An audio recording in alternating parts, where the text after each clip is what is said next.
নবীজি যখন নামাজের সালাম ফিরাইতেন, সালাম ফিরানোর পর নবীজি 3 বার ইস্তেগফার পাঠ করতেন।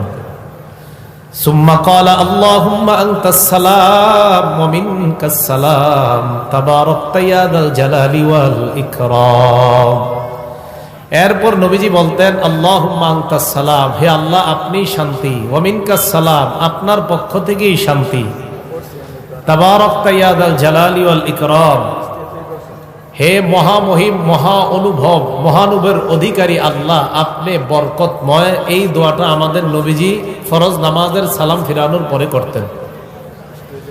ওয়ালিদ রহমতুল্লাহ আলাই, যিনি ইমাম আউজাই থেকে হাদিসের বর্ণনাকারী, উনি বলেন আমি ইমাম আউজাইকে প্রশ্ন করলাম কাইফাল ইস্তিগফার, সালাম ফিরানোর পর যে ইস্তিগফার পড়ব এটা কিভাবে পড়ব? ইমাম আউজাই জবাব দিলেন তাকুলু আস্তাগফিরুল্লাহ আস্তাগফিরুল্লাহ আস্তাগফিরুল্লাহ, 3 বার পড়বা আস্তাগফিরুল্লাহ আস্তাগফিরুল্লাহ আস্তাগফিরুল্লাহ। এই যে নামাজ পড়লাম আমরা, কিছু ভুল ভ্রান্তি তো হয়েই যায় আমাদের, এই ইস্তেগফার পড়ার কারণে আশা করা যায় এই ভুল ভ্রান্তিগুলো আল্লাহ মাফ করে দিবেন।